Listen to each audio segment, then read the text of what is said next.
Olá, queridos irmãos, queridas irmãs em Jesus, sejam muito bem-vindos para este momento de estudo, este momento de reflexão, que com certeza vai nos dar muito alívio, vai nos trazer muito conhecimento tão necessários para a nossa caminhada evolutiva. Obrigada a todos que estão nos acompanhando nesse momento e obrigada também a todos aqueles que vão nos acompanhar depois, já que esse momento de estudo, de reflexão vai ficar gravado no canal da Agenda Espírita Brasil. Aproveitem, aqueles que ainda não se inscreveram, se inscrevam no canal da Agenda Espírita Brasil, e lá vocês vão encontrar muitos estudos, temas maravilhosos, que com certeza vão trazer muito alívio aos corações, vão trazer muito conhecimento tão necessários para o nosso dia a dia. Obrigada, então, pela presença de todos. Nós vamos, então, nesse momento, fazer um convite muito especial, que é convidar a expositora de hoje, Maroísa Baio. Olá, boa tarde, Verônica, boa tarde a todos. Momentinho, né? Olá, Maroísa, seja muito bem-vinda, tudo bem? Tudo bem com a gente aqui no estado de São Paulo, não sabemos se está frio ou se está calor. E você aí em Aracaju é sempre calor. Com certeza, Maroísa, o Nordeste aqui, chova, faça sol, o calor é sempre constante. Ah, que bom, que bom. Mas é uma alegria muito grande poder estar com a senhora na tarde de hoje, viu? Seja muito bem-vinda. Agradeço pelo convite, pela oportunidade que vocês me proporcionam de contribuir com a divulgação da doutrina espírita, de contribuir com a divulgação do Evangelho à luz da doutrina espírita. Muito obrigada pela oportunidade. Isso mesmo, Maroísa, o Evangelho trazendo alívio para as nossas dores, né? Para cada um de nós. E nós vamos então dar início aos trabalhos de hoje, fazendo a nossa prece inicial. Primeiramente, agradecendo a Deus pela oportunidade da vida, agradecer por mais esta oportunidade de trabalho, de aprendizado, de crescimento para cada um de nós. Agradeçamos a Jesus e a todos os benfeitores espirituais. Senhor Jesus, nós te pedimos força, coragem, paciência e resignação diante das dificuldades da vida. Pedimos também, Senhor Jesus, que abençoe e ilumine a cada um de nós, abençoe e ilumine a cada um dos nossos irmãos que passam pela dor e pelo sofrimento, estejam eles encarnados ou desencarnados. Abençoe e ilumina também, Senhor Jesus, a expositora de hoje, para que ela possa trazer o teu evangelho de luz e de amor, trazendo alívio aos nossos corações, trazendo conhecimento tão necessários para a nossa caminhada evolutiva. E fica conosco, Senhor Jesus, hoje e por todo sempre, que assim seja. Então, nós estamos aqui com essa grande convidada, Maroísa Baio, que é fundadora do Grupo Espírita Allan Kardec, em Limeira, São Paulo. Atualmente colabora como vice-presidente da instituição, é coordenadora do NEP Eurípides Bassanufo para estudos do Evangelho, e também articulista da Revista Internacional de Espiritismo. Traz também um livro, né? Allan Kardec em Revista. Ela é que é autora desse livro, pela casa editora O Clarim. E hoje, Maroísa vai falar sobre o tema Dificuldades da Vida sob a Luz do Espiritismo. Então, Maroísa, a palavra é sua, que Jesus te abençoe nesse lindo trabalho. A todos nós. Muito obrigada, Verônica. Só falta vocês aí liberarem o slide aí para mim. Isso, muito bom. Então vamos lá. Nossos benfeitores espirituais nos ensinam que as dificuldades da vida podem ser classificadas em 3 grupos. Aquelas que não conseguimos evitar, pois são inerentes aos constrangimentos educativos da própria evolução, ou seja, fazem parte do mundo material. As dificuldades do clima, às vezes muito calor, muito frio, muita chuva, a seca, maremotos, terremotos, as dificuldades com o trânsito, com a própria subsistência. Nós não conseguimos evitar essas dificuldades, mas, de qualquer modo, como eles dizem, elas têm caráter educativo. Há aquelas que estão vinculadas à liquidação de desajustes cometidos em vidas anteriores. são as nossas pendências com as leis divinas e vamos, aos poucos, nos reajustando a elas por meio das dificuldades que não conseguimos evitar, por mais cuidadosos que sejamos. E existem aquelas que são criadas por nós mesmos, na experiência comum, na convivência em comum. E por mais incrível que pareça, das três, as que são em maior número são justamente as que estão no terceiro grupo.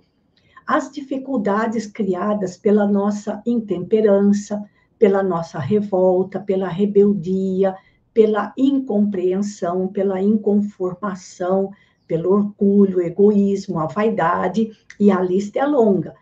Portanto, nós sofremos por sofrer e agravamos as dificuldades que já são inerentes à vida material e ao nosso reajustamento às leis divinas. E aí podemos encontrar no livro chamado Atenção, que é um livro muito pequeno, é um livro de bolso, realmente cabe no bolso, no capítulo 17, o benfeitor Emmanuel diz o seguinte, o título do capítulo é Valores Ocultos. Ele diz assim, reconhecendo-se que a espiritualidade superior espera criaturas habilitadas a concurso efetivo na construção do mundo melhor, observa-se claramente o imperativo de tribulações e dificuldades, problemas e conflitos nas áreas do homem, ou seja, do ser humano, ante a função da existência terrestre como recurso de aperfeiçoamento. Então, vejam, queridos amigos, as tribulações e dificuldades da vida são necessárias.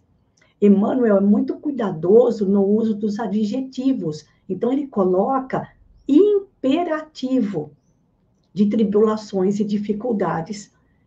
E que a espiritualidade superior espera em nós criaturas experientes, criaturas habilitadas, e não criaturas inseguras, medrosas, vacilantes, para a construção do mundo melhor aqui na Terra.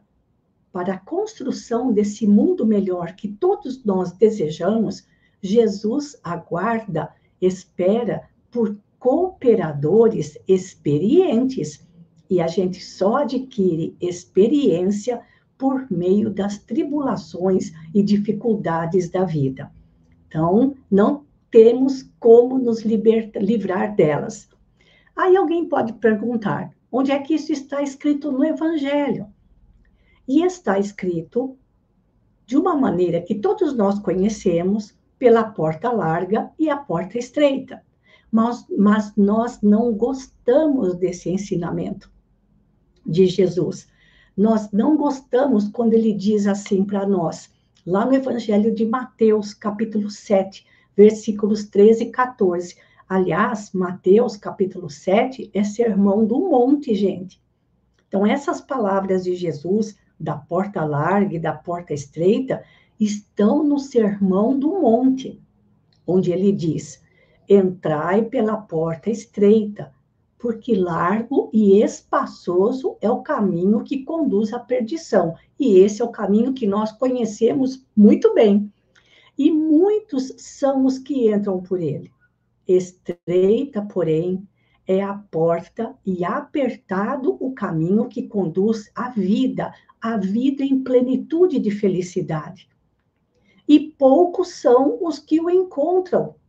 Como assim? O que será que Jesus quis dizer com isso? São poucos os que conseguem encontrar esse caminho que conduz à vida.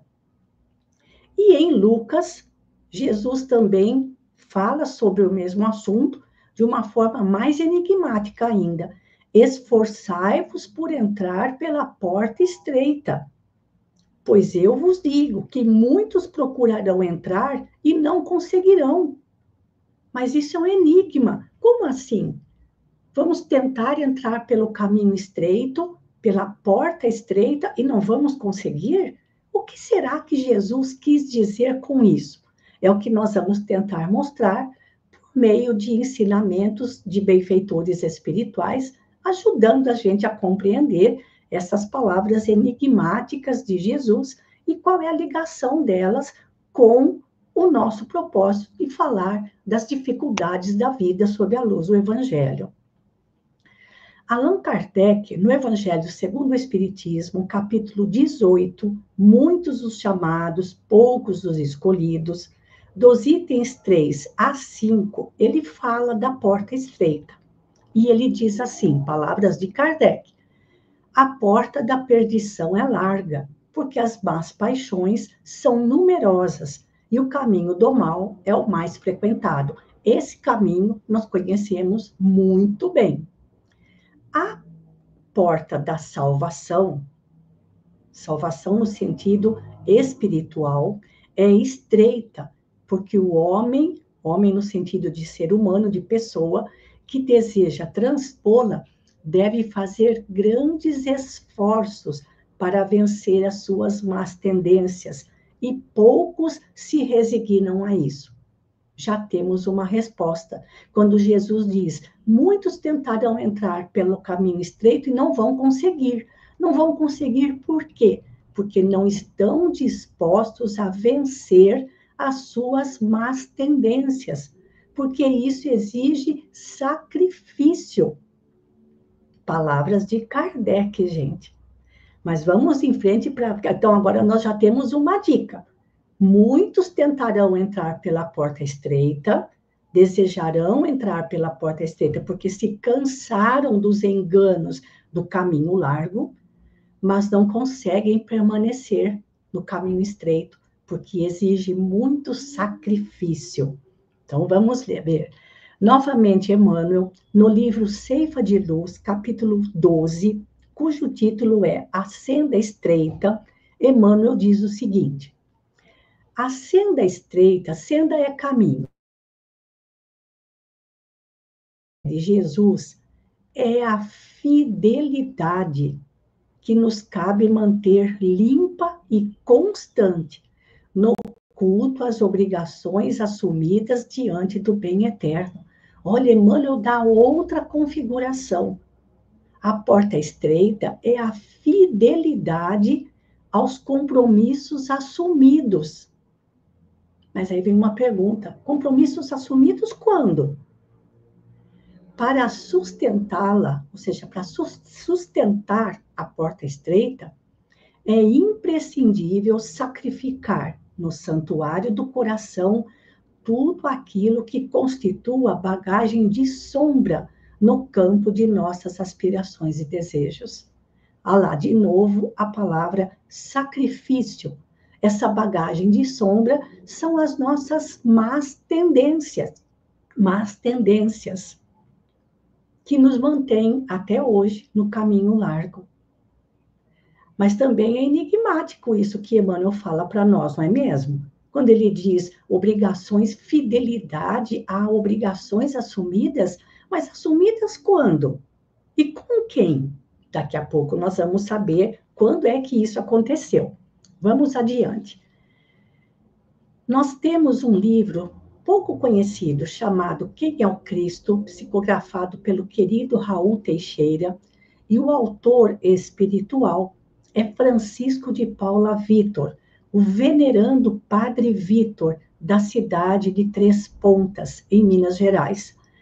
Padre Vitor foi filho de escravos e foi o primeiro sacerdote negro do Brasil. Ele entrou com 17 anos no seminário em Mariana e, por ser filho de escravos, os outros seminaristas o humilhavam muito, achando que ele estava ali como empregado, como escravo, como servo mesmo do seminário. Mas pela sua bondade, pela sua alegria, pelo seu amor a Jesus, pela sua disposição em servir, a todos ele acabou conquistando. E este livro, Quem é o Cristo, não é muito conhecido, mas ele tem uma linguagem bastante acessível e, ao mesmo tempo, profunda, porque Francisco de Paula Vitor tem tinha e tem um amor imenso por Jesus e uma compreensão profunda dos ensinamentos do Evangelho. E neste livro, no capítulo 21, cujo título é A Porta Libertadora, só no título do capítulo, nós já temos uma dica, gente. A porta libertadora não é a porta larga, é a porta estreita. E nós temos uma característica, nós espíritas, quando vamos ler os livros, quando vamos ler livros espíritas, normalmente a gente não presta atenção no título do capítulo. E às vezes o título já dá para a gente uma ideia do conteúdo e até mesmo o ponto principal daquele capítulo. Então, no caso, a porta estreita, como diz o Padre Vitor, é a porta da real felicidade. É a porta estreita. Parece não cativar tantos corações. Por que não cativa? Porque exige sacrifícios. É a porta que, por ser estreita, exige sacrifícios, sim. Mas esses sacrifícios, essas lutas, conduzem a alma a tamanha ventura, a tamanha felicidade, que dificilmente o homem comum pode fazer ideia. Aí vem a pergunta: o que é homem comum? O que Francisco de Paula Vitor quis dizer com homem comum? A pessoa comum é aquela que tem 3 preocupações da vida: comer, dormir e se reproduzir. E eu acrescento uma: ganhar dinheiro, se possível, trabalhando pouco. É a pessoa que não tem nenhuma aspiração de natureza espiritual. Ela vive exclusivamente para as preocupações de ordem material. Para essas pessoas, a porta estreita abandonam logo, justamente por causa do que ele diz, exige sacrifícios. Mas a recompensa é tão grande que a ventura que nós sentimos compensa todo o sacrifício ao longo do caminho. Vamos agora a algumas ilustrações. Lembrando daquilo que Emmanuel falou, lá no livro Ceifa de Luz, que a porta estreita é a fidelidade aos compromissos assumidos diante do eterno bem. Pois bem, antes de reencarnarmos, ao planejar uma nova existência junto dos nossos protetores espirituais, nós compreendemos a necessidade de passar por certas experiências difíceis na vida. Compreendemos que é necessário passar por dificuldades na vida, no plano material. E por compreendermos essas necessidades, nós aceitamos o planejamento, aquele quadro de experiências, aquele quadro de lutas, de sacrifícios, de dificuldades pelas quais desejamos passar, precisamos passar. Isso antes de reencarnar.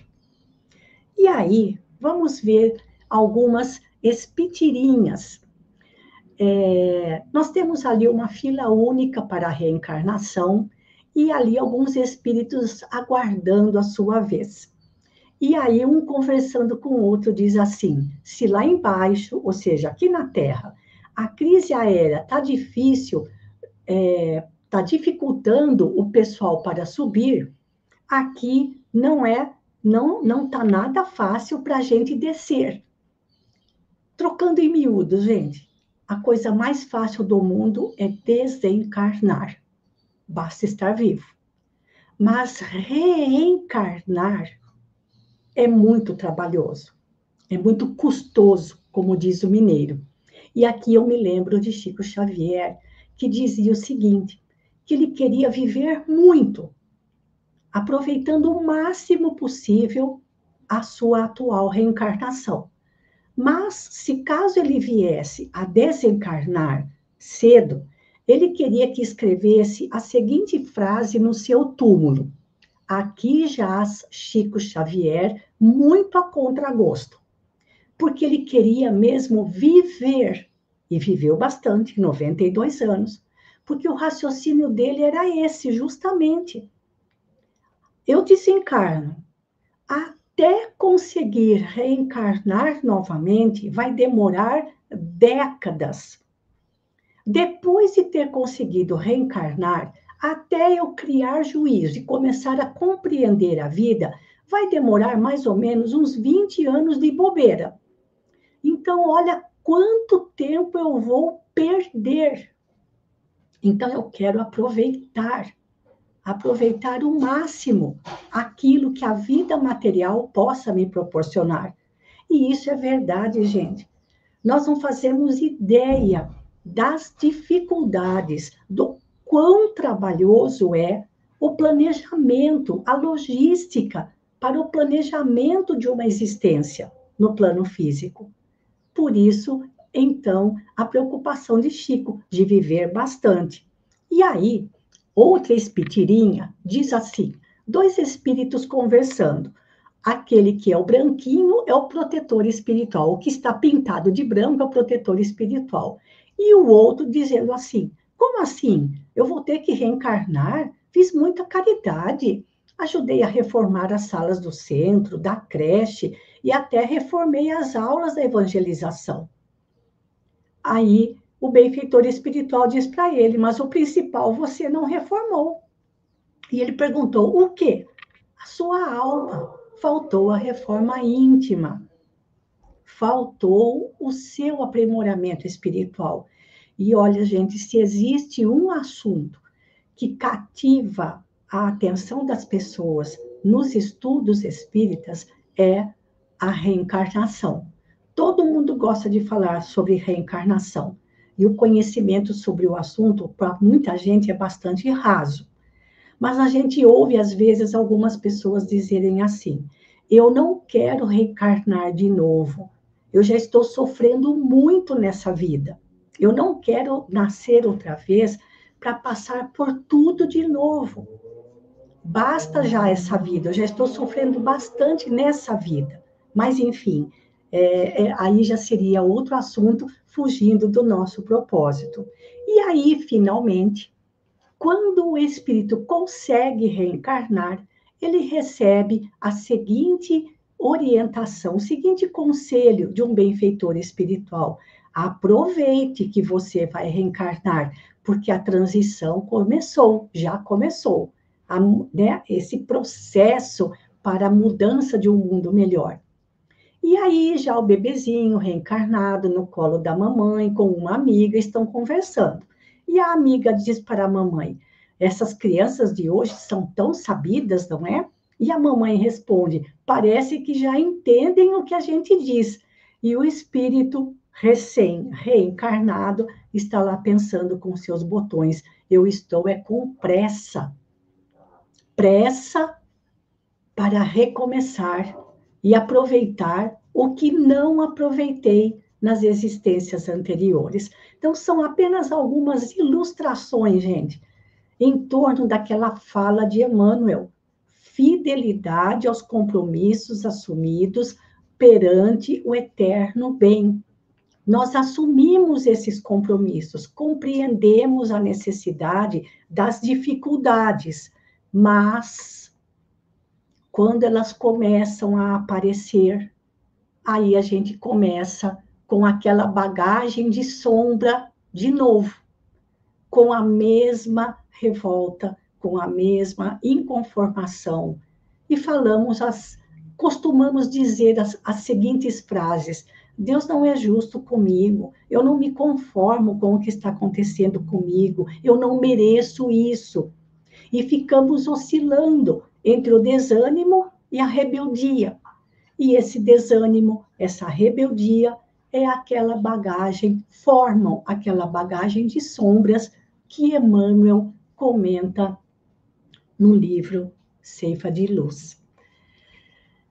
E ele, de novo, agora no livro Vinha de Luz, capítulo 20, cujo título é Porta Estreita, ele diz o seguinte a respeito dessas pessoas. ou a respeito desses espíritos que reencarnam e, diante das dificuldades, retomam a revolta. Rogaram a porta estreita e receberam-na. Entretanto, recuaram no instante do serviço justo. E porque se acomodaram muito bem nas portas largas, porque é com ela que nós estamos muito bem acostumados, volvem, ou seja, voltam a integrar as fileiras ansiosas daqueles que procuram entrar de novo na porta estreita e não conseguem. Agora a gente compreende aquelas palavras de Jesus. Muitos tentarão encontrar o caminho apertado, o caminho estreito, mas não vão conseguir. Não vão conseguir porque, mais uma vez, perderam a oportunidade. Vão ter que esperar uma nova reencarnação.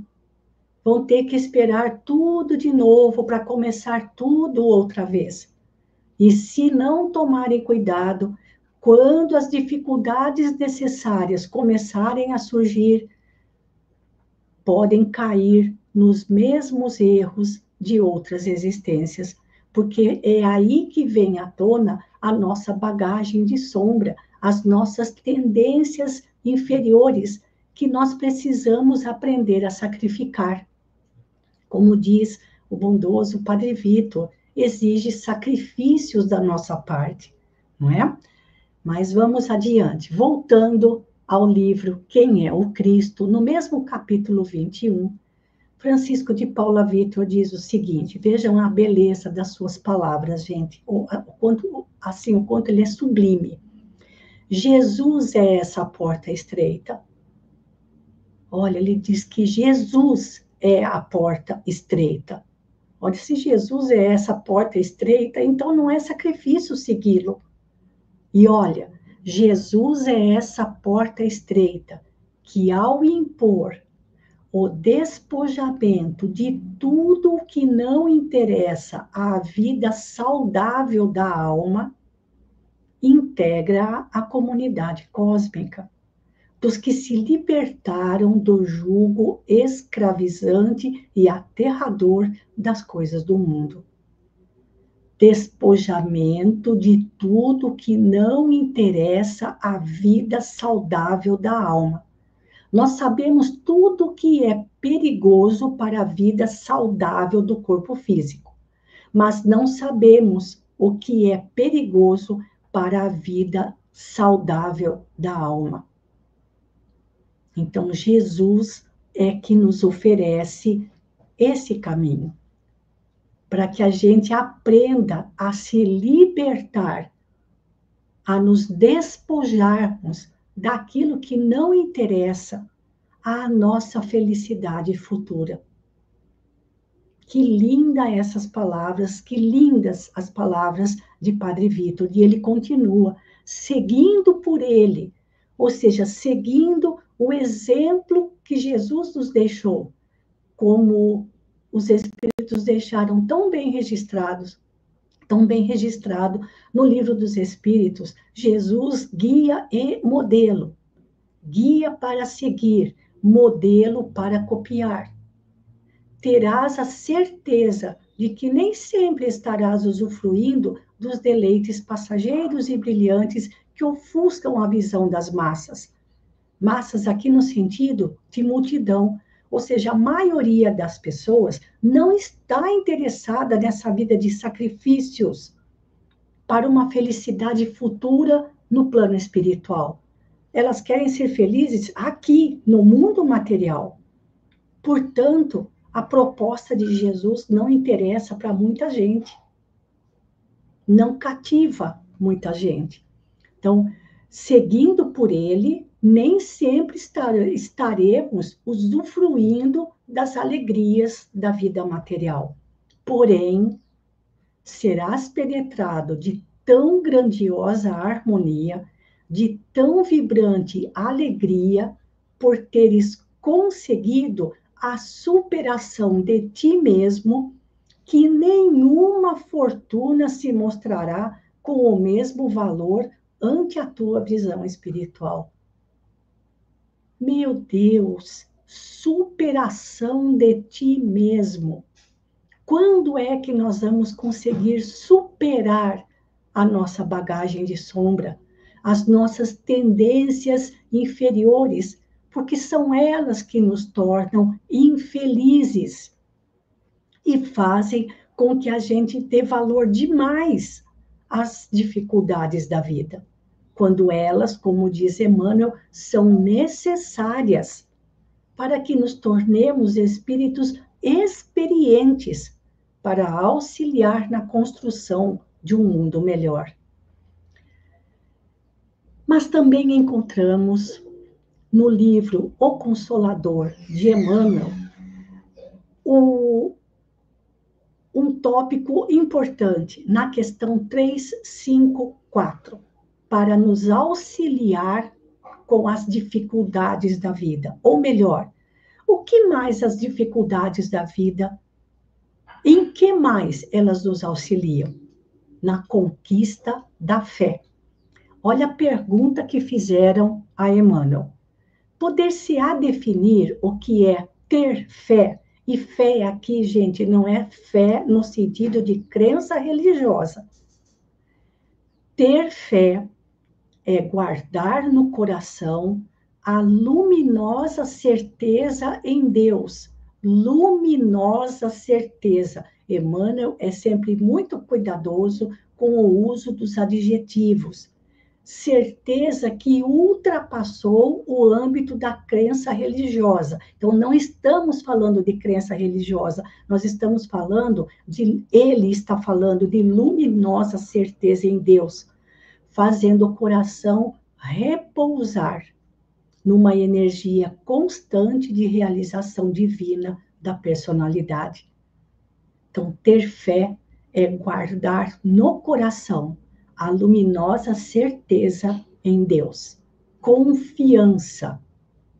E essa confiança faz com que o nosso coração repouse numa energia constante de realização. E ele continua. Conseguir a fé é alcançar, quando nós conseguimos alcançar esse nível de confiança, é alcançar a possibilidade de não mais dizer eu creio, mas afirmar eu sei, com todos os valores da razão, tocados pela luz do sentimento. É o que Kardec costuma dizer, não basta crer, é preciso compreender. E quando nós compreendemos, o nosso coração se acerena. Essa fé não pode estagnar em nenhuma circunstância da vida. Tem que ser uma fé ativa. E sabe trabalhar sempre, intensificando a amplitude de sua iluminação. De que maneira? Pela dor ou pela responsabilidade, pelo esforço e pelo dever cumprido. E tudo isso exige sacrifício. A nossa iluminação pelo conhecimento que a doutrina espírita nos proporciona como nenhuma outra doutrina. Pela dor, que nos aprimora, que nos disciplina, que nos corrige, pela responsabilidade que nos amadurece, o esforço, o dever cumprido. Lembra do que Emmanuel falou? Fidelidade aos compromissos assumidos. Né? Tudo isso ajudando na conquista dessa fé. Traduzindo a certeza na assistência de Deus. Então, olha, gente, as dificuldades da vida também nos proporcionam algo extremamente valioso, que é o exercício da fé, dessa fé como Emmanuel está mostrando para nós. Certeza na assistência de Deus, na sua misericordiosa assistência.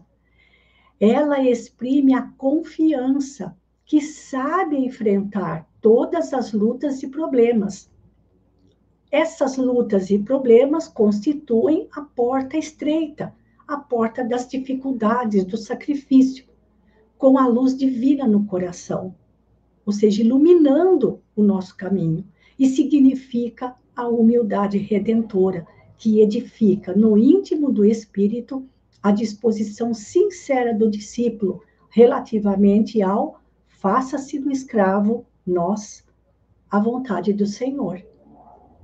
Ou seja, não deixar que a revolta, que a rebeldia, que a tristeza, o abatimento, o desânimo nos envolvam, nos derrubem no momento em que as dificuldades aparecerem na nossa vida.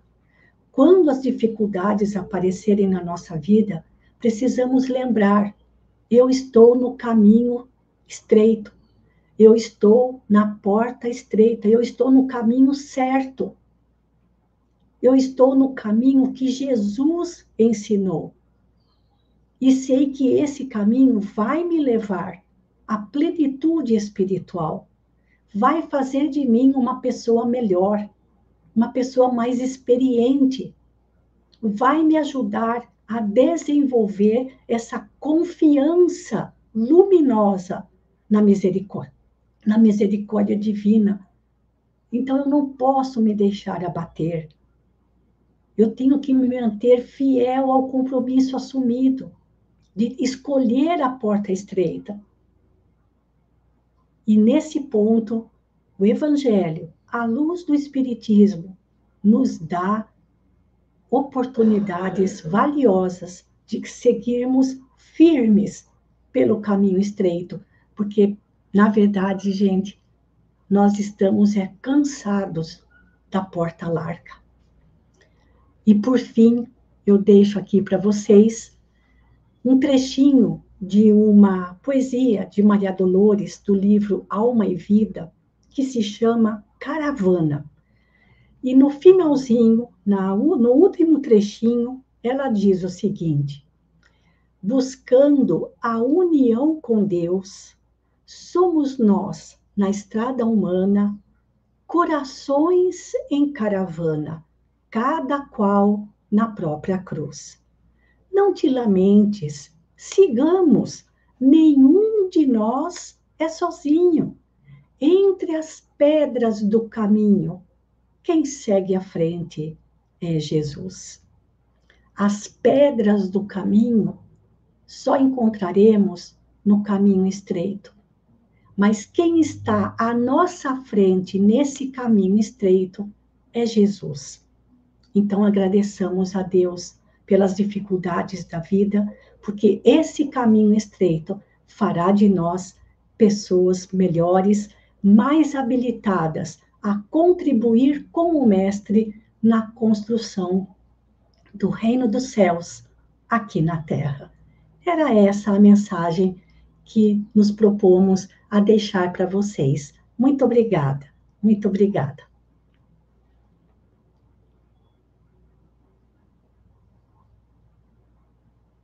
Maroísa, que maravilha. Obrigada, Verena. A sua sensibilidade em falar sobre um tema, não digo difícil no sentido de conhecimento, porque muitas obras nos ofertam, né, esse conhecimento para que a gente possa ler, para que a gente possa desenvolver o tema. Mas eu digo difícil no sentido de carregar, de enfrentar essas dificuldades no dia a dia. E Sim. o tema foi trabalhado de uma forma muito sensível, de uma forma a nos consolar e principalmente de esclarecer sobre a visão da doutrina espírita. Sim. Que é justamente a dificuldade da vida vem como um convite a esse exercício da fé, a confiarmos mais em Jesus, né, no que Ele nos trouxe, de confiar na vida futura, né, de quando Ele diz: o meu reino não é deste mundo, nos mostrar uma vida futura, de que o nosso consolo virá, o nosso conforto virá, né, de que essas dificuldades da vida vêm como oportunidade de crescimento, de desenvolver a nossa resignação, a nossa resiliência. Então, a gente tem trabalhado com tanta sensibilidade para que a gente realmente se fortaleça para poder aceitar essas dificuldades que vêm, né? E assim, Maroísa, principalmente, e aí eu gostaria que a senhora pudesse falar mais um pouco dessa sua opinião, em relação às dificuldades de aceitarmos essas dificuldades da vida, muitas delas causadas por nós mesmos. Como a senhora trabalhou, tem aquelas dificuldades que tinham passado, tem aquelas dificuldades que fogem do nosso controle, mas tem aquelas que vêm porque nós causamos. Então, eu gostaria que a senhora abordasse mais um pouquinho sobre isso, dessa dificuldade que muitos têm de aceitar e de assumir. Não, essas dificuldades vieram porque eu agi dessa forma, que inclusive a Kardec trabalha, né, em O Evangelho segundo o Espiritismo, causas atuais das aflições e causas anteriores das aflições, não é? Quando ao final ele fala que se a gente consultasse a nossa consciência, nós iríamos dizer se eu tivesse feito, não tivesse feito tal coisa, né? Não estaria nessa... Exatamente. Aí queria que a senhora abordasse um pouquinho mais sobre isso. Olha, Verônica, eu acho que todos nós poderíamos dar aulas a respeito dessas causas que nós mesmos criamos, não é? Porque nós estamos, a gente está tão acostumado a ser desse jeito, né? A encarar as coisas desse jeito, que quando a gente encontra uma pessoa que consegue vivenciar, encarar essas dificuldades, pode até ser uma coisa simples. Por exemplo, vou sair para o trabalho e o pneu do carro está murcho, né? Ou o carro, a bateria pifou, vou ter que chamar um mecânico, ou seja, já atrapalha todo o meu planejamento para aquele dia. Coisas, às vezes, simples, mas que não deixam de ser dificuldades e que devem ter por trás disso um ensinamento que ali na hora a gente fica tão aborrecido, tão irritado, tão mal-humorado, que a gente não consegue perceber. Mas olha, cada um de nós, assim, acho que teria, assim, uma aula para dar sobre essas dificuldades que a gente mesmo procura. Essas dificuldades que fazem parte do nosso modo de encarar a vida. E aí a gente se assustaria com as coisas que a gente vai encontrando dentro da gente, porque é um autoconhecimento que a gente não tem muito ânimo para encarar, não é, Verônica? Ninguém gosta de descobrir que não é aquela flor de pessoa que gostaria de ser, não é? A gente não é o que a gente gostaria de ser, a gente tem que se aceitar ainda como a gente é, mas procurar melhorar sempre, né? Procurar melhorar. Isso mesmo, essa dificuldade de aceitar quem nós somos, e aí a gente tem uma maior facilidade de acusar o outro, né? Eu estou assim por causa de fulano, eu estou assim por causa de cicrano, né? Mas não admite que o culpado somos a gente nós mesmo, né? Somos os criadores da nossa felicidade, da nossa infelicidade. Mas veja, ao mesmo tempo, Verônica, é assim que tudo isso mais me parece fruto daquele orgulho, daquela vaidade que a gente tem, porque a gente tem um conceito tão elevado sobre a gente mesmo que a gente não admite que a gente possa falhar ou que alguma coisa dê errado na nossa vida ou que eu tenha feito alguma coisa errada. A gente ainda é muito vaidoso, a gente ainda é muito orgulhoso. E isso não deixa de ser vaidade, porque quando você faz uma coisa tudo certinho, dá tudo perfeito dentro de casa, tudo arrumado, tudo certo, tudo direitinho, o que a gente espera dos outros? Elogios. Mas se você é destrambelhado, atrapalhado, se atrapalha, queima comida, queima isso, faz aquilo, muito sal, ficou muito doce, pouco doce, ou não deu nada certo, ninguém recebe elogios quando erra. Só recebe crítica. Então, a gente encara o erro, as nossas dificuldades, a gente encara o erro, as nossas próprias dificuldades com muita resistência, com vergonha, porque ninguém é elogiado por errar, ninguém é elogiado por ser fraco. A gente é elogiado quando a gente é forte, quando a gente encara as dificuldades, mas nós somos humanos. Jesus sabe que a gente é assim, e ele não está nem um pouco preocupado com isso. O que ele quer é que a gente aproveite o presente. Ele não está preocupado com o nosso passado e nem com o nosso futuro, porque o nosso futuro já está determinado. Seremos felizes, plenamente, quando nos tornarmos espíritos puros, mas por enquanto somos espíritos imperfeitos. Então, para Jesus, o importante é aproveitarmos o momento presente, né? A gente tem a gente num autoconceito, Verônica, a gente se acha. É esse que é um dos problemas. Falta muita humildade, né? Falta humildade. Marisa, com certeza, falta humildade. É uma coisa que a senhora falou, como faz diferença como nós enfrentamos Uhum, as dificuldades da vida, seja o que for, como a senhora citou, um uhum. simples fato do dia a dia, o pneu furou e a gente vai se Nossa, atrasar no compromisso por causa disso. isso, eu fico apavorada. E faz toda a diferença como nós enfrentamos esse momento. Tem pessoas que já Sim. começam a reclamar, tem pessoas que já começam a esbravejar, Uhum, a culpar alguém, a jogar para uhum, cima das pessoas né, a culpa. E aí isso me recorda quando o Chico, há uma passagem no livro Evangelho de Chico Xavier, quando o Chico é, diz o seguinte, que nós somos criaturas que nos suicidamos sim, todos os dias sim. um Todo dia um suicídiozinho, pouquinho, isso. né? É, Através de uma reclamação indébita, através de um ponto isso, de vista infeliz, através sim, das reclamações. Então, isso vai afetando a nossa saúde. Né? sim, Então, o mau humor, as reclamações, tudo isso vai afetando a nossa saúde. sim. A senhora gostaria de comentar algo sobre isso? Como diz André Luiz, né, que toda irritação é um suicidiozinho, né? Quando a gente vive irritado, é um suicidiozinho, ou seja, a gente está se prejudicando enormemente com essas atitudes, que são os nossos, são os vícios, ou como diz Emmanuel, que eu gosto tanto dessa expressão dele, bagagem de sombra. A gente já nasce com essa bagagem de sombra super recheada, né? E então a gente está habituado a reagir desse jeito.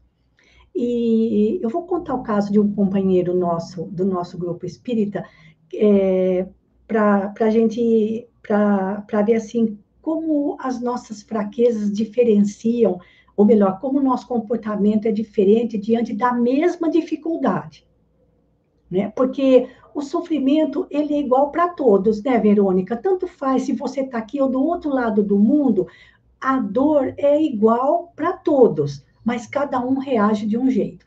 Então, esse amigo, ele tem problema nos rins e de vez em quando os rins se enchem de pedrinhas. É um sofrimento. Mas ele tira de boa.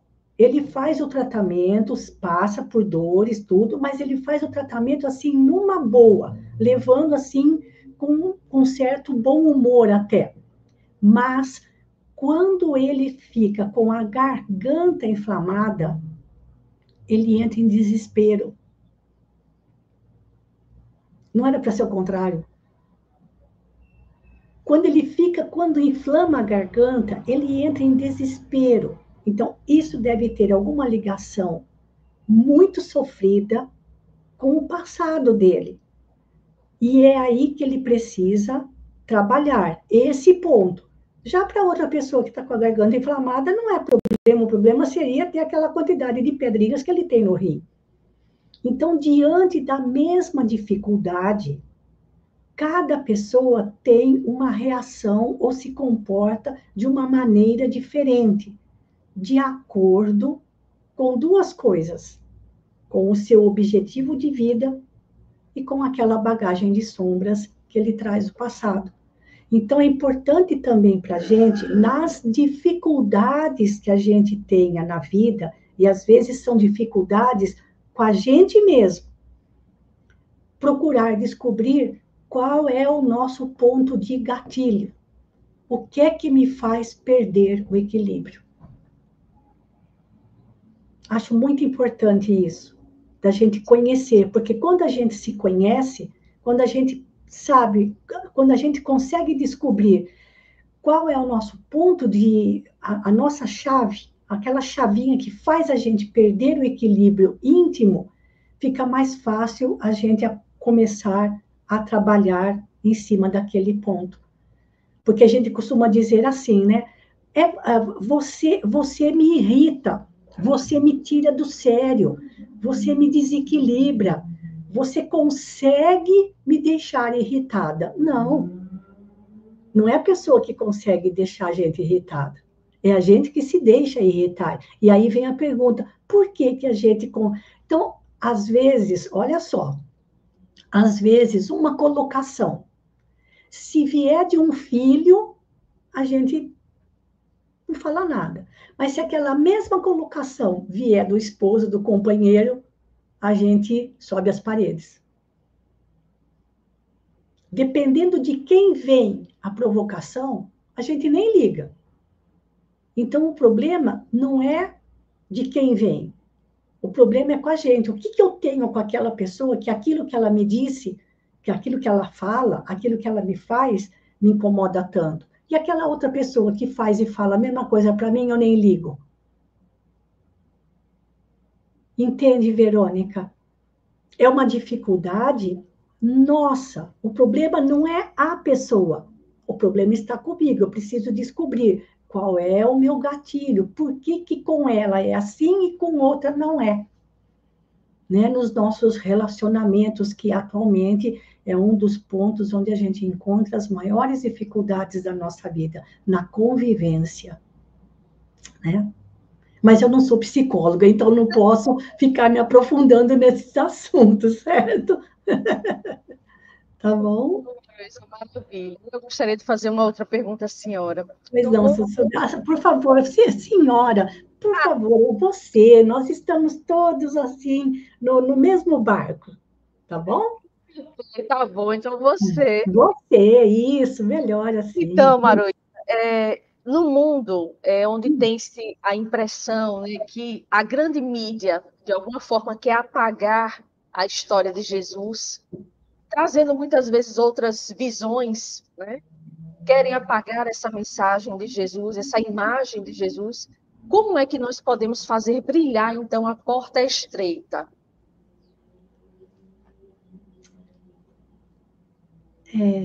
Pelo exemplo, né? Pelo nosso exemplo, pela maneira pela maneira como nós nos conduzimos por essa porta estreita, né? Jesus sempre teve inimigos, sempre teve.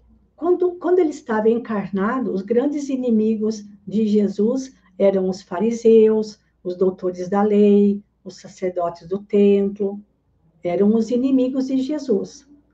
Agora, os inimigos de Jesus tanto estão encarnados quanto desencarnados.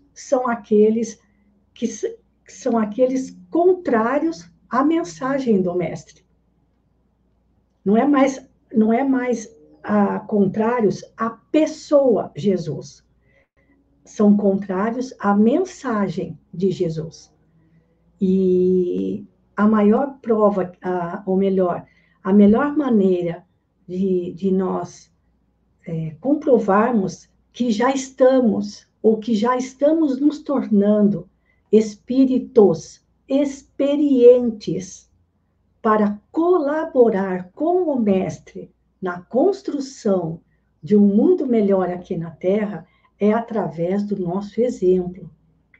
O que não é fácil, porque muitas vezes a gente também fraqueja, muitas vezes a gente se amedronta, não é? Mas daquilo que tiver ao nosso alcance, dentro do que estiver no nosso âmbito de ação, levar a mensagem do Mestre, mas, acima de tudo, comprovar pelo nosso exemplo, que isso é a parte mais difícil, né, Verônica? Porque falar, comentar, ler nos livros, procurar referências, essa é a parte mais fácil, mas colocar em prática, a gente tem que estar muito ligado nas mensagens de Jesus. Tá difícil? Tá. Tô cheia de problemas? Tô com muitas dificuldades? Sim. Opa, mas espera aí. Jesus falou que o caminho da porta estreita era difícil. Era o caminho das dificuldades, era o caminho do sacrifício. Então eu estou no caminho certo. Vou continuar.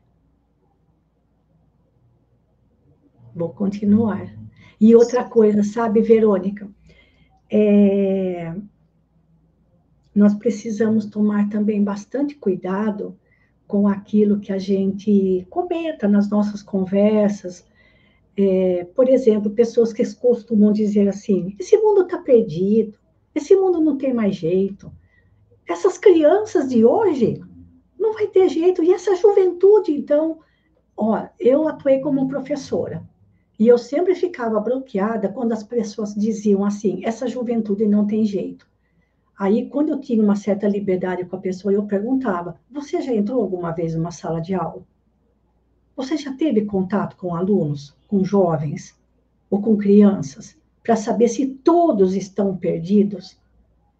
Então, quando a gente começar a encontrar pessoas que incentivam esse olhar, o mundo está perdido, a humanidade não tem jeito, tem que acabar com tudo e começar de novo, aí é a hora da gente se perguntar: eu creio nas promessas do Cristo como governador espiritual do planeta ou não? Eu estou acreditando mais nas ações humanas ou eu creio, confio e espero, porque sei que Jesus tem o melhor planejamento para a vida aqui na Terra? Será que ele não sabe tudo o que está acontecendo? Ele próprio previu isso no Sermão dos Sete Ais, né, que é o chamado Sermão Profético. Ele sabe de tudo o que está acontecendo. Então, aí a gente deve se perguntar: eu acredito em quem? Na conversa dos homens, que dizem que está tudo perdido, ou nas promessas de Jesus? Que Jesus prometeu muita coisa, mas a gente tem que fazer a nossa parte e não perdê-lo de vista, né? Com certeza, cabe a cada um de nós, né? Como você disse, a gente lê, mas a gente precisa vivenciar, a gente precisa Sim, praticar. Então, cabe a sim, cada um de nós mesmos seguirmos o Cristo e nos fazer realmente o esforço necessário para passarmos por essa porta estreita, né? sim, Que sim, vem os desafios, vem o momento de renunciar, o momento de se sim, dedicar, então realmente cabe a cada um de nós. sim. Aí vem então uma outra pergunta. Como é que nós podemos desenvolver a resiliência espiritual para enfrentar os desafios sem cair no desânimo, sem cair na revolta? A nossa, a, a nossa, vamos dizer assim, a nossa fortaleza está na caridade. Ajudando os outros, a gente se cura automaticamente das nossas dificuldades. Por isso, fora da caridade não há salvação. Mas, gente, essa salvação não é de grátis, né? Nós é que ninguém vai nos salvar, nós nos salvamos. Então, passando a auxiliar, ajudando o outro, fazendo parte de alguma coisa, participando de alguma ação comunitária, voluntária, seja na casa espírita, seja onde for, seja como for, mas procurando se aproximar mais e ajudar mais. E aí me lembro mais uma vez dos lindos e inúmeros lindos casos de Chico Xavier, né? De certa vez, um senhor muito bem vestido, muito bem apresentado, chegou para ele e falou assim: Chico, eu sou uma pessoa muito infeliz. Eu tenho tudo que uma pessoa gostaria de ter na vida. Eu sou empresário, minha empresa está ótima, só dando lucros excelentes, tenho excelentes funcionários, tenho uma família maravilhosa, uma esposa maravilhosa, meus filhos têm saúde, moro numa casa onde não me falta nada, não me falta nada, mas eu me sinto profundamente infeliz. Chico não deu, o que eu admirava muito no Chico, sabe, Verônica, é que ele não passava sermão para ninguém. Não, você não pode ser desse jeito, onde já se viu, você tem tanta coisa, que é isso? Não. Ele só falou assim para aquele senhor: falta para você a felicidade dos outros. Só isso que ele respondeu. Olha quanta sabedoria nessa resposta. E essa é a solução. Como melhorar a minha, como fazer com que a minha vida tenha mais sentido, que eu me sinta mais alegre, que eu me sinta mais útil, que eu me sinta mais disposta, que eu me sinta bem. É começar a procurar a fazer o mesmo para alguém, porque ajudando os outros, a gente se cura dos nossos próprios problemas. Parece que automaticamente a espiritualidade trança os pauzinhos e, de repente, sem a gente perceber, aquilo que nos atormentava tanto simplesmente desaparece. Ajudando, seremos ajudados. Não é assim que está no Evangelho? É assim, né? Auxiliando dentro daquilo que a gente possa fazer, né? Do que estiver ao nosso alcance. E justamente sobre a caridade seria a pergunta que eu iria fazer, mas você já acabou respondendo, que era justamente como a caridade pode auxiliar as pessoas, né, Isso. suavizar as suas provas e as suas expiações. Então, É. você já respondeu, mas se quiser complementar, como é que as pessoas podem utilizar a caridade, seja ela de qualquer maneira for, né? A caridade Uhum. moral, a caridade material, com o Isso. objetivo de aliviar suas provas, suas expiações, né? Porque às vezes se esquecem de olhar para o outro, olham muito para si, Muito, a gente, os né? problemas, as suas dificuldades, não saem do seu mundinho Sim, para ir ao isso. encontro do outro, não é É. isso? Então, no Evangelho segundo o Espiritismo, Verônica, a primeira vez em que Kardec trata da caridade é no capítulo 13, quando ele fala sobre que a mão esquerda não saiba o que faz a sua direita, né?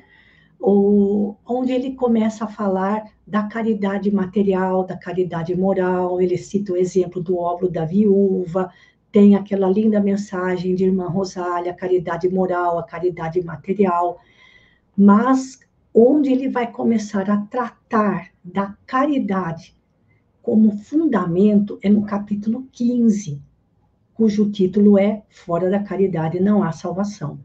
E, curiosamente, esse capítulo 15 é o primeiro, é o primeiro capítulo do Evangelho segundo o Espiritismo, onde ele cita uma parábola. Nos outros 14, ele não citou nenhuma. O capítulo 15, Fora da Caridade e Não há Salvação, é o capítulo onde, pela primeira vez, ele cita uma parábola. Qual parábola? A do bom samaritano,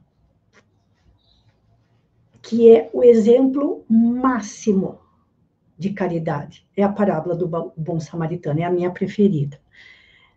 Por que ele usou a do bom samaritano?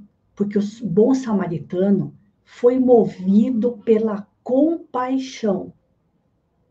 Mas ele foi movido pela compaixão e agiu. Então, ele foi movido pela compaixão e pela prontidão em fazer alguma coisa por aquele homem caído. Eu gosto muito disso. Então, caridade é amor em ação.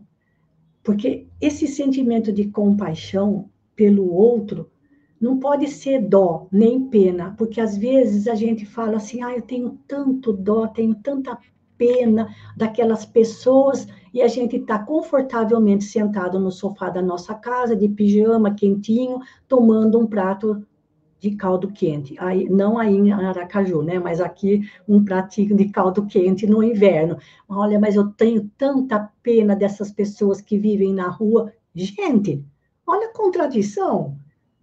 Você está confortavelmente sentado, quentinho, tomando um caldo quentinho e falando, ai, que dó dessas pessoas que vivem na rua. Isso não é compaixão, porque a compaixão, pela parábola do bom samaritano, está ligada com a prontidão em ajudar. Saber ajudar. porque o bom samaritano ajudou aqui naquilo que o homem caído precisava. Precisava ser tratado. Ali o símbolo, né, do azeite e do vinho. Ser tratado o azeite, símbolo da sabedoria, e o vinho, o símbolo da alegria. Saber ajudar com amor, saber ajudar com alegria. Olha que lindo isso. E Kardec trata disso justamente no capítulo 15, usando a parábola do bom samaritano. E tem mais uma curiosidade nesse capítulo, Verônica. Só tem uma mensagem de um benfeitor espiritual, justamente Paulo de Tarso. E nessa mensagem ele diz assim: submetei todas as vossas ações à caridade. Não só ela evitará que façais o mal, como também vai mostrar para vocês como fazer o bem.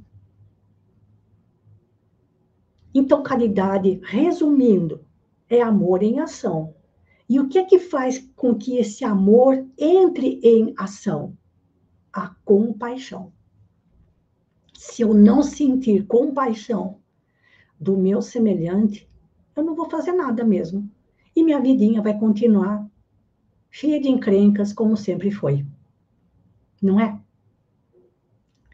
E aí, se for para falar do bom samaritano, eu passo a noite conversando com você, porque das 48 parábolas que Jesus proferiu, a minha preferida é a do bom samaritano. E a sua, Verônica? Nossa, são várias, viu? É. Porque todas trazem um ensinamento, uma Gente do profundidade céu. que a Isso. gente reflete e dá um pezinho na consciência do quanto nós estamos distantes ainda da prática, da vivência do que Jesus nos ensina nessas parábolas. É, Mas exato. são lições de vida que realmente, se nós seguíssemos, É, nós teríamos uma conduta melhor, nós sim, teríamos uma vivência, uma isso, convivência melhor uns com os isso, outros. Porque isso, tudo que Jesus nos pede é a união, é a compaixão, é aceitar o próximo, é acolher o próximo da isso. melhor forma possível, né? Isso. E Então, sem deixar aquilo que Emmanuel fala na questão, é fácil de lembrar, 354 do livro O Consolador. O exercício da fé, o que é a fé? A gente, a gente vê o noticiário, seja pela TV, seja pelos canais da internet, a gente fica desesperado. Mas escuta, você, em quem você confia? Né? E quantos séculos ainda até que, como diz lá no Sermão dos Sete Ais, né? Quando é que tudo vai acabar? Quando o meu evangelho for pregado em todas as partes.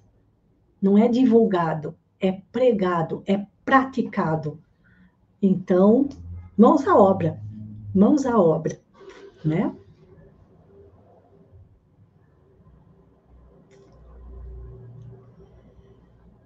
isso mesmo, Maroísa. Está conseguindo me ouvir? Sim, sim, estou sim. Pronto, que a internet deu uma travadinha aqui. Ah, tudo bem, tá tudo tranquilo aqui. Pronto. Então vamos lá, Maroísa, mais uma pergunta que com certeza, né, essa, tantas que eu tenho aqui, mas essa é muito, muito importante. Nós gostaríamos que você falasse, Maroísa, um pouco sobre as dificuldades coletivas, né? Porque até então estamos falando em dificuldades, né, pessoais, né? A Individuais, dificuldade né? voltada para você. Mas quando vem aquelas dificuldades que atingem toda a humanidade, como, por exemplo, as guerras, as pandemias, as Sim, crises, como a senhora, como você isso. aborda isso para nós da visão da doutrina espírita, né? Essas dificuldades coletivas. É, no livro dos Espíritos, lá nas leis morais, nós temos a lei do progresso, que de todas as leis morais também é a minha preferida, depois a de justiça, amor e caridade. Lá na lei do progresso, Kardec aborda isso, sobre as dificuldades coletivas. Por que Deus envia, né, essas dificuldades? E os espíritos dizem que é uma forma de fazer com que a humanidade, ou aquela coletividade em particular, tenha um avanço moral mais rápido, ou que cresça espiritualmente mais rapidamente com um sofrimento coletivo. E também não sei onde li, Verônica, porque às vezes a gente lê tanto e nem lembra mais onde leu.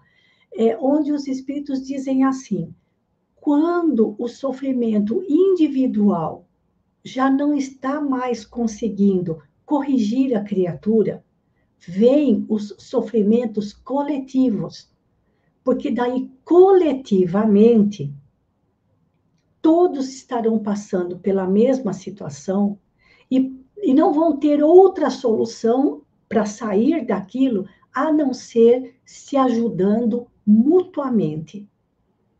E nesse auxílio mútuo, quanta coisa bonita pode surgir. E a criatura e a pessoa acaba se modificando sem perceber, modificando para melhor.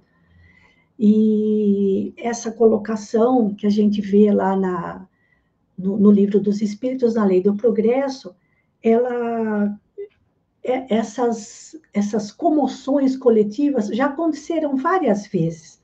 Atualmente, esses dias consultei na internet e até fiquei impressionada com a quantidade de conflitos existentes atualmente no planeta. Se não me engano, são em torno de 50 conflitos de desentendimentos, de guerras. É que a gente só fica, assim, os noticiários só trazem notícias de A, B, C ou D, e deixam de falar de outros. Então, existem conflitos armados atualmente no planeta em torno de 50. E em relação às pandemias e epidemias, nós já tivemos muitas piores do que a Covid. Tivemos da gripe espanhola, que matou milhões e milhões de pessoas na Europa, aqui nas Américas. Também tivemos a da varíola, que é descrita no livro Renúncia, onde a gente pode ter uma ideia do horror que foi a varíola no século XVII. E a última que nós tivemos da Covid. A nossa esperança era que a humanidade melhorasse, não era, Verônica? Olha, quanta emoção nós sentimos quando surgiu a vacina. Quilômetros, filas quilométricas para tomar a vacina. Aquilo encheu a gente de comoção. Quantas ações individuais e em grupo para arrecadar mantimentos para aquelas pessoas que perderam o emprego ou que não puderam mais trabalhar, trabalhavam como autônomos e não podiam mais sair para trabalhar. Quantos professores da zona rural iam até os sítios para aqueles alunos que moravam na zona rural levar a cesta básica, levar o material, levar as lições, buscar as lições dos alunos. Passavam o dia. Então, isso comoveu muita gente. E muita gente vivenciou isso de forma belíssima. Quanta comoção na área da saúde, sobretudo. Quanto sofrimento. E o que é que nós esperávamos depois disso, Verônica? Que a humanidade se tornasse mais unida. Foi o que aconteceu. Tão logo terminou a epidemia, apareceu a guerra entre Rússia e Ucrânia. Parece que acabou a epidemia num dia, já no dia seguinte começou a guerra. Acho que em 2022. Então era assim, a comoção coletiva, a emoção coletiva, não foi bonito até da gente ver? Foi. Não era uma esperança de que a humanidade se tornasse melhor? Se nem todos conseguiram isso, talvez alguns grupos, sim, mas o bem costuma trabalhar em silêncio, ele não faz propaganda de si mesmo, mas coletivamente parece que as coisas não se modificaram muito, não é? Infelizmente, Deus permita que não venham outras, e, enfim, teve algum progresso? Porque também na lei do progresso, os espíritos dizem que essas comoções, que essas provações coletivas trazem também progresso. Trouxe progresso na área da ciência, sim. E na área ali do amparo, do auxílio, da fraternidade, da solidariedade, eu acho que isso já ficou um pouquinho a desejar, não foi? Com certeza, Maruísa. Só tem mostrado claramente o quanto que o homem ainda precisa avançar no campo moral, porque, como você mesmo citou, a área da ciência, né, graças a Deus, a vacina, Sim, né? Então, muitas pessoas imunizadas e a pandemia, né, ela não cessou por completo, é claro, ainda tem vários casos, sim, mas passamos por aquela turbulência. E sim, realmente nós não poderíamos estar da mesma forma que antes da pandemia, né? A humanidade sim, teria que estar diferente. é, Mas, infelizmente, moralmente, o homem ainda se isso. encontra atrasado, não É. é? Uma coisa bacana que aconteceu com a pandemia foi a explosão das lives, né, Verônica? Aliás, era uma ferramenta que já existia, mas que a gente não sabia e nem fazia uso dela, né? Porque quantas pessoas também puderam ser beneficiadas com as lives, os estudos pela internet, porque moram em lugares distantes, onde não tem centro espírita, né? Onde não tem a oportunidade de um estudo. Então, nesse ponto também foi fantástico. O nosso grupo espírita também, não assim de fazer lives, mas a gente passou a fazer vários estudos pela internet, justamente porque pessoas que moram em cidades onde não tem centro espírita, o primeiro centro espírita fica a 60 quilômetros de distância, então podem agora aproveitar os estudos pela internet. Então, isso foi algo assim extremamente positivo, né? Muito bacana e deu assim uma divulgação imensa, a oportunidade imensa de divulgar não só a doutrina espírita, mas sobretudo o evangelho, né? Certeza. Muito Isso aí bom. mostrando que para o Evangelho do Cristo não há limites, não há Não barreiras, tem, né? O tem Evangelho do barreira. Cristo alcança corações e Vai a fronteiras, espiritualidade deu um jeitinho de levar o Evangelho exatamente. aos corações através da Isso, internet. Então, realmente foi isso. uma época magnífica, né? Foi o Uhum. lado bom da É, pandemia, porque nos isso. uniu virtualmente, conhecemos outras pessoas, que inclusive hoje, por estar na Agenda Espírita Brasil, foi através de Orson, né, que pude conhecer Aham. tantos amigos queridos. Então, a Sim, pandemia trouxe esse lado que nos proporcionou sim. mais É, união de forma é. virtual e pudemos conhecer o trabalho de outras casas. O Orson, eu falo que o Orson também é um grande amigo, e ele fica sempre me empurrando, ele está sempre me jogando para frente. E no fim a gente vai fazendo novos amigos. Isso é uma coisa que eu acho tão maravilhosa, sabe, Verônica? E Chico também dizia isso, que o Espiritismo trouxe amigos extremamente valiosos para ele.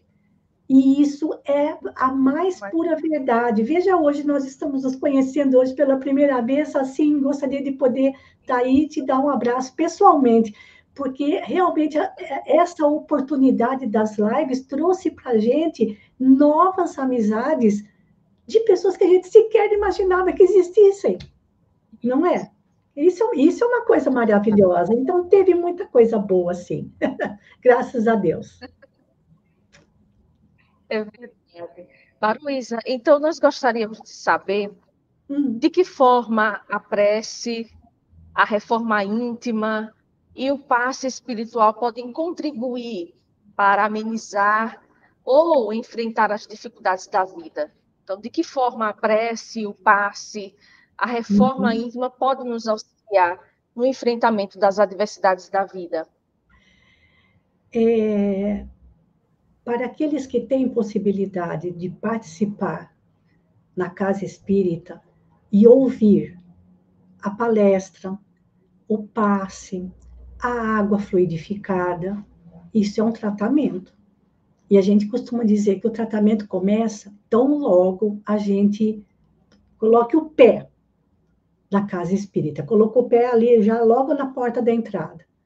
Além disso, também, como a gente acabou de falar, a oportunidade de fazer novas amizades, conhecer pessoas e, através delas, a gente acabar, assim, ampliando a nossa visão e o nosso entendimento das nossas próprias dificuldades. Ou ficar, por meio dessas pessoas, conhecer profissionais que nos ajudem nas nossas dificuldades quando necessário. Descobrimos que a leitura, o livro espírita, é um manancial de bênçãos e tem leitura para todos os gostos. Como eu costumo dizer, Chico psicografou quase 450 obras, se não mais. Será que não tem nenhum livrinho que dê certo para mim? Não é? Então, tudo isso faz parte de um conjunto de atitudes, não é uma fórmula milagrosa, não é uma reza poderosa que vai fazer com que eu me livre das dificuldades da vida. Sempre teremos dificuldades, o importante é aprender a lidar com elas. E, no caso, a convivência na casa espírita presencialmente é fundamental ou na casa religiosa, naquela na qual a pessoa se sinta melhor, onde ela se sinta mais à vontade, quando ela consiga compreender melhor os ensinamentos de Jesus. Nós não podemos nós não podemos deixar de lado o evangelho na nossa vida. No caso específico, vamos falar do centro espírita, que é a nossa área de atuação. Na casa espírita, cada palestrante tem cada expositor, eu prefiro a palavra expositor, cada expositor tem a sua maneira própria de colocar, às vezes, o mesmo assunto. E, às vezes, ela não gostou do jeito que um falou, mas o outro falou de um jeito que ela entendeu, e aquilo foi assimilado e fez bem para aquela pessoa. O passe é um verdadeiro manancial de bênçãos da espiritualidade maior. Nós somos só a torneira por onde a água deve fluir. Né? O grande protagonista do passe é o plano espiritual, não é o médium. Então, quanto nós recebemos quando começamos a participar da casa espírita? E vamos, às vezes, ali nos envolvendo, às vezes, com algum trabalho comunitário, com alguma atividade na qual a pessoa possa contribuir. É um conjunto de atitudes, é um conjunto de ações que a gente que passam a fazer parte da nossa vida e começam a ajudar a gente a trabalhar melhor com as nossas dificuldades. Porque o que a gente gostaria, né, Verônica, é que tivesse uma reza milagrosa, né, um chazinho poderoso, que num passe de mágica resolvesse as nossas questões. Não vão resolver. Não existe isso. O que existe e do que é necessário é a perseverança, é a certeza de que seremos assistidos, aquela confiança luminosa que Emmanuel fala na misericórdia divina. É esse conjunto de ações que vai ajudar a gente a aprender a lidar com as nossas dificuldades, porque elas sempre vão existir. Enquanto estivermos num mundo de provas e expiações, elas sempre existirão. Para o nosso aperfeiçoamento, para que nós nos tornemos, primeiro slide de Emmanuel, para que nós nos tornemos pessoas mais habilitadas para a construção de um mundo melhor. É isso. É isso mesmo, Maruísa. Como não existe uma fórmula mágica, como não existe um chazinho milagroso, tudo Não vai tem. depender do nosso esforço, tudo vai depender do Da nosso gente. trabalho, né? Isso. Então, vem a penúltima pergunta. Como saber, então, se eu estou cumprindo bem a minha missão diante dos desafios que eu enfrento?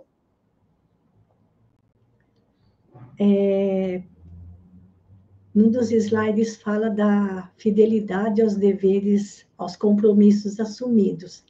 E como é que eu sei que eu estou cumprindo aquilo que eu realmente combinei? Que eu estou fazendo o melhor ao meu alcance? É a consciência tranquila. O dever cumprido. Como é gostosa essa sensação, não é, Verônica? De dever cumprido. Quando termina o dia, você fala, graças a Deus, eu fiz tudo aquilo que eu precisava fazer. É o dever cumprido. Eu fiz tudo o que era necessário. Eu consegui conversar com aquela pessoa sem me desgastar, sem ofender. Consegui resolver aquele problema no meu trabalho, na própria casa religiosa que eu frequento, na minha família, com aquele parente difícil. Quando a gente tem aquela sensação de respirar com alívio, de consciência tranquila, é porque eu estou no caminho certo. Dever cumprido. Mesmo, que maravilha essa consciência tranquila, né? De que nós estamos no caminho certo, essa sensação de preenchimento, de Isso. ânimo, né? De empolgação realmente, de querer se envolver nas tarefas, de querer fazer sempre o melhor. Então, é maravilhoso realmente essa sensação. Verônica, olha, Oi, só ilustrando um pouquinho. Às sim. vezes, sem querer, a gente fala alguma coisa para a pessoa, depois a gente fica pensando, a gente fica, não fica aquele negócio ruim incomodando a gente, né? E a gente fica assim, olha, eu podia ter falado aquilo de uma outra maneira. Enquanto a gente não pede desculpa, enquanto a gente não conserta aquela fala com aquela pessoa, aquela coisa ruim dentro do peito não passa. É isso. Então, esse momento de descontração com Maroísa está sendo maravilhoso, né? Está chegando ao fim, né? Está chegando ao fim, mas eu convido todos vocês a se inscreverem no site da Agenda Espírita Brasil para acompanhar os estudos. E Maroísa Baio, ela também é articulista do site da Agenda Espírita Brasil, né? Dá a sua contribuição. Lá vocês vão encontrar mais de 3.000 textos espíritas de autores diversos, então acompanhem, se inscrevam. É um material imenso para estudo, né, para nos auxiliar, trazer mais conhecimento sobre o olhar da doutrina espírita. Sim. Mas, Maroísa, eu trago a última pergunta, e após essa última pergunta, eu gostaria que você fizesse as suas considerações finais. Sim. A última pergunta é a seguinte, talvez seja a mais difícil de todas. Nossa. Se você tivesse de ler apenas um livro, qual livro você indicaria? Na verdade, se eu tivesse, né, de ler algum livro, qual livro você indicaria? O Evangelho segundo o Espiritismo. Porque foi o primeiro livro que eu ganhei quando eu tinha 18 anos. E isso faz 50 anos. O Evangelho segundo o Espiritismo já faz 50 anos que faz parte da minha vida. E ali a gente encontra respostas, conforto, explicações. O próprio capítulo 5, Bem-aventurados os aflitos, é o capítulo mais extenso do Evangelho, justamente porque as aflições da vida, sobretudo aquelas que a gente mesmo provoca, a lista é grande. E esse livro, que mereceu um carinho muito especial de Kardec, como todos os outros, mas esse em especial por falar sobre o Evangelho de Jesus, nos mostra um Jesus muito mais belo do que até então nos era apresentado. E ele serve para pessoas de qualquer crença religiosa, porque ele fala sobre Jesus, sobre os ensinamentos do Mestre, para tantas situações da vida. Eu indicaria esse, Verônica. Claro que eu tenho muitos outros preferidos, mas como eu só posso indicar um, então eu colocaria, até na frente do Livro dos Espíritos, eu colocaria o Evangelho segundo o Espiritismo. Maravilhosa indicação, né? Que com certeza é voltada justamente para essa nossa transformação moral, né? Cuidar da nossa alma. E o Evangelho é essa base realmente, né? Que vai nos consolar, que vai nos confortar, que vai nos dar uma nova visão de vida. Então, maravilhosa indicação. E então, Maroísa, eu gostaria que você fizesse as suas considerações finais e gostaríamos também que você realizasse a prece final para que a gente pudesse encerrar esse momento de reflexão e de aprendizado.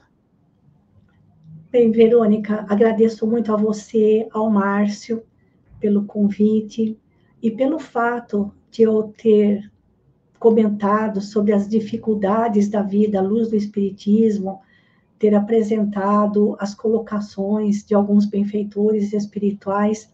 Não pensem, por favor, que eu consiga dar conta com leveza das dificuldades da minha própria vida. Muito pelo contrário, eu tenho muitas limitações, tropeço, caio, levanto e tropeço de novo, como todos nós.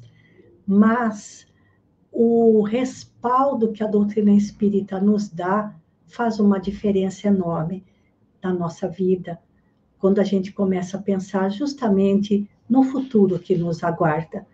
Então, eu sou muito grata a Deus pela sua misericórdia, que tão logo eu já criei um pouco de juízo, com 18 anos, já ganhei de presente um Evangelho segundo o Espiritismo, que me acompanha desde sempre. E agradeço a vocês, agradeço, Verônica, pelo seu carinho, agradeço a consideração do Márcio por falar sobre esse assunto, mas, como disse para vocês, também tenho os meus tropeços e a todo instante preciso estar vigilante, precisamos estar vigilantes. Se estou com dificuldades na minha vida, é porque eu estou na porta certa. Eu escolhi o caminho certo. Tá bom? Então vamos para a nossa prece final, encerrando esta atividade tão gostosa. Como é gostoso falar de Jesus, dos seus ensinamentos, dos ensinamentos desses benfeitores espirituais que nos deixaram tantas lições. Nós agradecemos, Jesus, Mestre querido, por estar na nossa frente, nas pedras do nosso caminho, que são as nossas dificuldades. E rogo a Ti, Senhor, abençoa essa tarefa, Tua agenda espírita, junto com concentrado ali na pessoa do Márcio, agora a Verônica, todos aqueles que trabalham para que este meio de levar o Evangelho continue na sua tarefa de consolar e instruir. Que a vossa misericórdia nos abençoe a todos e nos guarde na sua paz. Muito obrigada, Senhor. Muito obrigada a vocês, Márcio e Verônica. Muito obrigada. Que assim seja. Maroísa, receba o nosso abraço. É virtual, mas é com muito carinho. Mas muito Com muita obrigada. gratidão. Foi maravilhoso conhecer você, sua Igualmente. simplicidade, sua humildade em abordar um assunto tão importante. Muito Que Jesus obrigada. ilumine cada um da sua caminhada. A todos nós. Continue iluminando corações, continue conduzindo vidas e que Jesus te fortaleça cada dia mais, viu? A todos nós, Verônica, e fico sempre à disposição de vocês, viu? Foi um prazer, uma alegria imensa para mim, viu? Poder conhecer você também, viu? Tudo de bom para você, viu? Muitas felicidades daí. Tão longe, que belezinha. É verdade. Fica com Deus, viu? Fica com Que Deus, assim Verônica. seja. Tá bom? Um grande abraço. Deus te pague. Muito obrigada a todos aqueles que nos acompanharam, que acompanharam este momento, né, em que um momento tão descontraído, um momento maravilhoso, no qual conversamos com Maroísa sobre um tema tão importante sobre as dificuldades da vida. Curtam, deixem seu comentário, curtam as outras transmissões da Agenda Espírita Brasil, se inscrevam se vocês ainda não se inscreveram, enfim, material suficiente para nos dar o conforto, nos dar o apoio necessário, nos darmos fortaleza de ânimo para que a gente consiga, então, enfrentar as dificuldades da vida. Jesus abençoe a cada um de nós, hoje e sempre. Amém. Que assim seja.